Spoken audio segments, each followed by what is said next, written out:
Мына көрдүңөрбү? Сөз эркиндиги жок деген сайттардын өздөрүнүн сөз эркиндиги жок.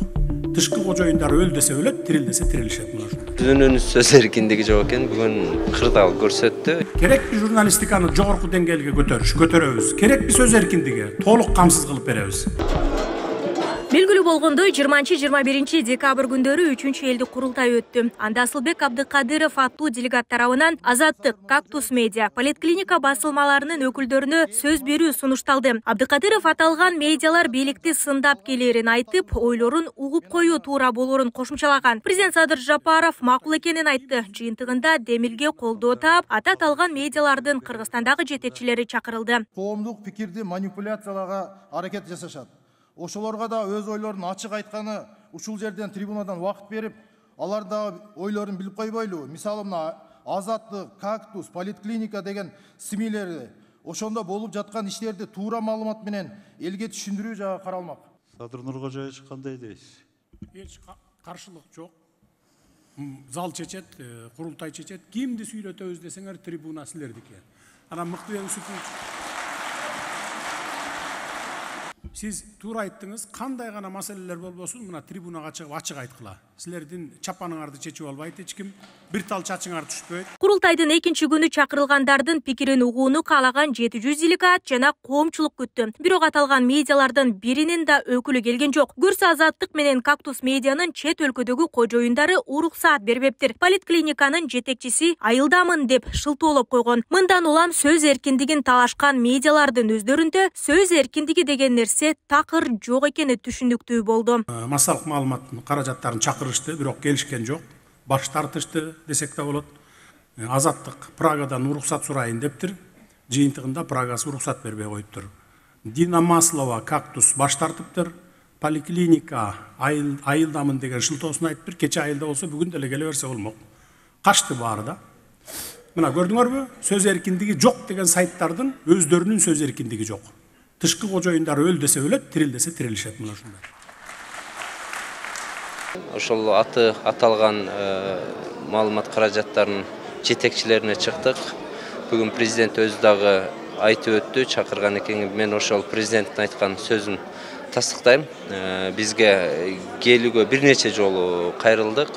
Мамлекет тарабына сөз эркиндиги жок деп кине коюп аткандар өздөрүндө дагы мындай сөз эркиндиги болуш керек да. Алардын өзүнүн сөз эркиндиги жок экен, бүгүн кырдаал көрсөттү, далил менен күбө болдук ага. Негизинен батыштагы саясий күчтөрдөн каржыланган Кыргызстандагы тырм акча ичиндеги эркин медиалар адам укугун коргогон, адилеттүүлүктү, сөз эркиндигин коргогондор катары өздөрүн атап келишет. Бирок булардын иши болгону акча үчүн чет элдеги кожоюндарына кызмат көрсөтүү гана экендигин кыргыз коомчулугу да билет. Курултайдын жүрүшүндө президент Садыр Жапаров сырттан каржыланган медиалардын кожоюндары жылына канча каражат бергенин да ачыктады. Азаттык радиосуна Америкадан 2 жыл үчүн келген акча каражаты 4 миллион 567 миң АКШ доллары. Клуб медиа үчүн 2 жылда 643 миң 240 АКШ доллары. Политклиника сайты Дилбар Алимовага америкалык уюмдардан 8 миллион 238 миң 800 сом грант берилген. Говорит ТВ сайты Кайыргүл Урумкановага 11 миллион 762 миң 700 сом келген. Кактус медиа сайты Дина Масловага америкалык кожоюндарынан 6 миллион 926 миң 10 сом каржылоо болгон. Кылым шамы бейөкмөт уюму Азиза Абдирасуловага 21 миллион 168 миң 608 сом грант келген. Бул акчалардын отчетун эптеп-септеп, оюна келген цифраларды жазып туруп, мына биз муну кылып атабыз, тигини кылып атабыз деп отчет кожоюндарына отчет жөнөтүп коюшат.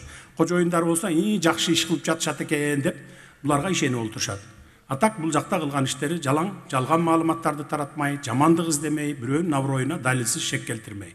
Муну менсиз деле өзүңөр көрүп билип жүрөсүңөр. Анан алар сотко беришсе, ал адамдар сөз эркиндиги кысым болуп атат деп кыйкырып чыгышат да. Ушул жерден мен урматтуу Госстат департаменттин башчыларына да кайрылып кетет элем Американын. Мен сиздерге кайрылат элем да. Эгер акчаңарды кайда жумшаарыңарды билбей жатсаңар, бизге мамлекетке түздөн түз эле бергилечи. Биз түздөн түз дарегине жеткизебиз. Керекпи журналистиканы жогорку деңгээлге көтөрөбүз. Керекпи сөз эркиндиги толук камсыз кылып беребиз. Берген акчаңарды эффективдүү, түздөн түз дарегине жеткизе кылып жумшайбыз дагы, анан силерге биз алдабай эле отчет беребиз. Сөз эркиндиги, адам укугу деген кыйкырык жөн эле бетине кармаган маска. Чыныгы максаттары Америкадан келген гранттарды адалдоо деп белгиленүүдө. Кыргызстандагы сөз эркиндиги менен АКШ жана Европадагы сөз эркиндигинин деңгээлин президент Трамптын жана президент Садыр Жапаровдун мисалында да толук түшүнүүгө болот. Дагы бир мисал айта кетейин, журналисттерге тиешелүү. Кече эле кесиптешим Дональд Трамп Американын бир медиасын жалган жала жапкан үчүн $15 миллион утуп алды. Төлөп атат мынакей. Мен деле өткөндө азаттыкты 100% утуп алсам болот эле сотко берип, мен жөнүндө түшкө кирбеген маалымат таратышты. Аны бир сутка бою сайтында илинип турду. Азаттыктын маалыматтары 30дан ашык өлкөлөрдө, ошол өлкөлөрдүн тилдерине которулуп туруп таратылат. Демек, дүйнө жүзү көрдү, укту деген сөз да. Анан биз ай бул эмне кылганыңар деп баргандан кийин кечирим сурап, көчөдө жүргөн бир аялдан алдык эле маалыматтарды дешип туруп, анан өчүрүп коюшту. Ушу кантип болсун ага? Мен сотко берген жокмун азаттыкты, кой эми бизде сөз эркиндиги болсунчу, эл өзү талдап алат деп эле.